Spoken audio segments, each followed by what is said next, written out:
Gold trusted gold buyers మీరు తాకట్టు పెట్టిన బంగారాన్ని విడిపించి ఈ రోజు ఉన్న మార్కెట్ ధరకు కొనబడును.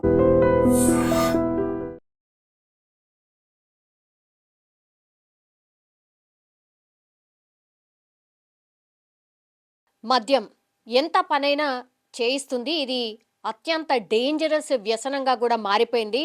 చాలా మంది యంగ్స్టర్స్ కూడా ఈ మధ్య కాలంలో ఊర్లలోకి మీరు వెళ్తే బెల్ట్ షాప్లు ఇవన్నీ కూడా ఎక్కువైపోయిన పరిస్థితి. అట్లాగే మద్యం అలవాటు లేనటువంటి వాళ్ళు కూడా చాలామంది లేరు అనేది కూడా ఏకంగా తల్లిదండ్రులే చెప్తున్నటువంటి విషయం.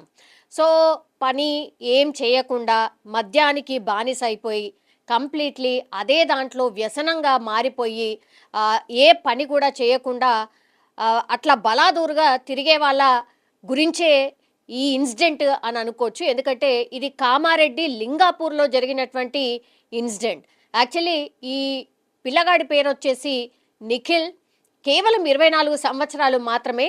అయితే కామారెడ్డి ఈ లింగాపూర్కి సంబంధించిన నిఖిల్ని పాపం బాగుపడతాడు, మా కొడుకు ప్రయోజకుడు అవుతాడు అని చెప్పి అప్పో సొప్పో తెచ్చి ఇట్లా వ్యసనాలకు పూర్తిగా అలవాటు పడిపోయింది. కాబట్టి విదేశాలకు ఎక్కడికైనా పంపిస్తే కొంచెమైనా మారి అక్కడ దారిలోకి వస్తాడు అని చెప్పి తల్లిదండ్రులు ఒప్పించి మరి విదేశాలకు పంపించడం జరిగింది. ఈయన విదేశాలకు వెళ్ళిన తర్వాత కూడా దుబాయ్కి వెళ్ళిన తర్వాత కూడా అక్కడ కూడా ఏం పని చేయకుండా బలాదూరుగా తిరగడం, ఆ తర్వాత చెప్పా పెట్టకుండా అగైన్ మళ్ళా తల్లిదండ్రుల దగ్గరికి వచ్చేయడం. సో ఎంత చెప్పినా ఏం చెప్పినా కొడుకు వినకపోవడం, ఆ తర్వాత తల్లిదండ్రులను కూడా తిట్టడం, కొట్టడం ఇవన్నీ చేసేవాడు అనేటువంటి విషయాన్ని పోలీసులు కూడా చెప్తున్న సిచ్యువేషన్ అయితే కనిపిస్తోంది. యాక్చువల్లీ ఏం జరిగిందంటే 18వ తారీఖున ఈ తల్లిదండ్రుల్ని కొట్టడం, తిట్టడం, అట్లాగే మద్యానికి పూర్తిగా బానిస అయిపోయాడు. వ్యసనంగా మారిపోయింది కాబట్టి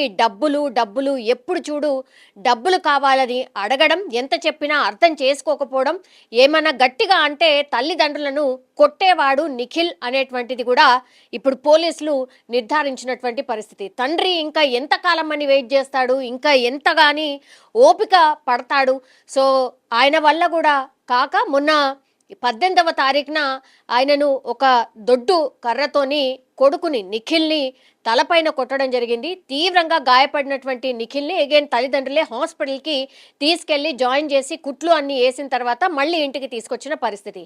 19వ తారీఖున అంటే మళ్ళీ నెక్స్ట్ డేనే ఇట్లాగే మద్యానికి బానిసైపోయాడు పూర్తిగా. కాబట్టి నిఖిల్ మళ్ళీ తల్లిదండ్రులను వేధించడం స్టార్ట్ చేశాడు. నాకు డబ్బులు కావాలి అనేటువంటిది. ఇంకా లాభం లేదనుకున్నాడో ఏంటో, ఇంకా నిస్సహాయ స్థితిలో ఆ తండ్రి ఏం చేయలేని పరిస్థితుల్లో భాస్కర్ మరో రాడ్తోని నిఖిల్ ఆల్రెడీ గాయాలపైనటువంటి నిఖిల్ని మళ్ళీ రాడ్తోని కొట్టి పూర్తిగా చంపేసినటువంటి పరిస్థితి అయితే కనిపిస్తోంది. సో ఇది నిజంగా తప్ప ఒప్ప అనంటే వాళ్ళ ప్లేస్లో ఆలోచిస్తే మాత్రం కొడుకుని పూర్తిగా ఆ మద్యం నుంచి బయట పడేయడానికి పూర్తి స్థాయిలో ప్రయత్నం చేసినప్పటికీ కూడా నరకం చూపించాడు కొడుకు అనుకోవచ్చు. ఎందుకంటే విదేశాలకు పంపినా ఏదో బాగుపడతాడని అనుకున్నప్పటికీ కూడా విదేశానికి వెళ్ళి కూడా అక్కడ కూడా మద్యం అప్పు చేయడం, ఆ తర్వాత చెప్పా పెట్టకుండా అగైన్ మళ్ళీ బ్యాక్ రావడంతో ఇంకా చేసేదేం లేక ఇంకా మారడు అనుకున్నాడో ఏంటో, ఇంకా తట్టుకెళ్ళని పరిస్థితుల్లో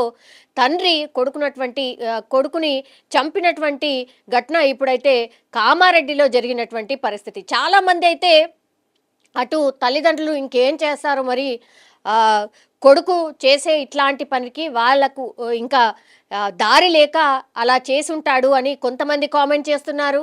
అయ్యో మరి రీహాబిలిటేషన్ సెంటర్లో లేకపోతే ఇంకో డాక్టర్ దగ్గరకో చూపించాల్సింది కదా అని ఇంకొంతమంది కామెంట్ చేస్తున్న పరిస్థితి అయితే కనిపిస్తోంది. కానీ కన్న కొడుకునే ఒక తండ్రి చంపాడు అని అంటే ఎంత వేదనకు, ఎంత నరకయాతనకు ఆ కొడుకు గురి చేశాడు అనేది చాలామంది వాళ్ళ కుటుంబ సభ్యులే ఒకవైపు బాధ, ఇంకోవైపు ఏమో కళ్ళారా చూశారు కాబట్టి ఇంకా ఏం చేయలేని నిస్సహాయ స్థితిలో తండ్రి ఇలా చేసుంటాడేమో అని వాళ్ళ కుటుంబ సభ్యులే మాట్లాడుతున్నటువంటి పరిస్థితి అయితే కనిపిస్తోంది. యాక్చువల్లీ కొడుకుని చంపిన తర్వాత కన్న తండ్రి భాస్కర్ పరారైపోయిన పరిస్థితి. కానీ టీమ్స్ని ఫార్మ్ చేసి అగైన్ మళ్ళా పోలీసులు అతన్ని పట్టుకొని ఇప్పుడైతే ప్రస్తుతం కస్టడీకి తీసుకున్నారు. విచారణ జరుగుతున్న సిచ్యువేషన్ అయితే కనిపిస్తోంది. అట్లాగే కేసు కూడా నమోదు చేసిన సిచ్యువేషన్. కానీ ఈ సంఘటనకు సంబంధించి మీ కామెంట్ ఏంటి? నిజంగా తండ్రి నిస్సహాయ స్థితిలో ఏం చేయలేని పరిస్థితుల్లో కొడుకుని కొట్టి చంపేశాడా, లేకపోతే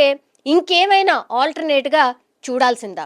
మీ కామెంట్ తెలియజేయాల్సిందిగా కోరుతున్నాం. ఈ నెల 19న మాకు రాళ్లపల్లి ప్రసన్న నుంచి ఒక కంప్లైంట్ వచ్చింది. లింగాపూర్ గ్రామంలో వడ్ల నిఖిల్ అని అతను చనిపోయాడని చెప్పేసి. సో ఎంక్వైరీ చేస్తే తేలింది ఏంటంటే ఈ వడ్ల నిఖిల్ అనే అతను ఏ జాబ్ చేయకపోయేది అండ్ తాగుడుకు కొంచెం బానిస.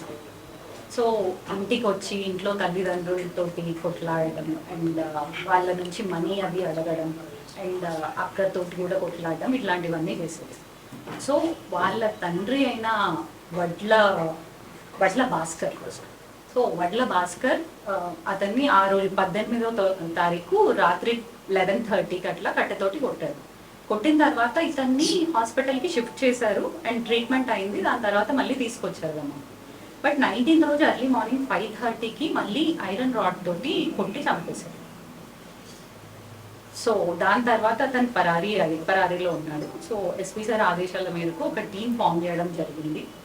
సో ఈరోజు మార్నింగ్ 10:30కి అట్లా అతను ఆ నిందితుడు వడ్ల భాస్కర్ దొరికాడు. సో ఇది case and I appreciate my team, CI Raman and SI Devanpalli SI Raju and the team అది తొందరగా రియాక్ట్ అయ్యి అండ్ ఈరోజు మార్నింగ్ ట్రేస్ చేశారు. సో అతను ఈరోజు కస్టడీలో పంపడం.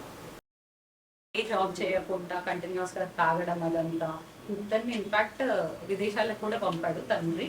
బట్ అతను అక్కడ కూడా జాబ్ చేయకుండా వెనక్కి వచ్చాడు అండ్ తల్లిదండ్రుల్ని కంటిన్యూస్గా కొట్టేవాడు, తిట్టేవాడు, అదంతా చేసుకోవాలి. సో అట్లా వల్ల మాకు ఎట్లయినా ప్రమాదం ఉంది అని చెప్పేసి కొడుకుని చంపాడు. డ్రగ్స్ తాగుడు బాగా.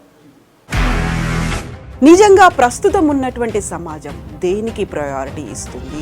ఆర్థిక సంబంధాల చుట్టూ మాత్రమే తిరుగుతోంది. మళ్ళీ ఎన్నికలంగానే చాలా విరక్తి కలుగుతాను. మంచి అనిపిస్తుంది కదా, లేడీస్ కూడా ఛాలెంజింగ్ జాబ్స్ చేసినప్పుడు చాలా బాగుంటది. ట్రాఫిక్ అసిస్టెంట్స్ గా నియమించిన ట్రాన్స్జెండర్స్ అందరితో సాల్యూట్ చేయించుకుంటున్నారు. ఫుడ్ డెలివరీ ఇవ్వటానికి వెళ్ళినటువంటి డెలివరీ బాయ్ అనిల్ పై కళ్ళ ముందు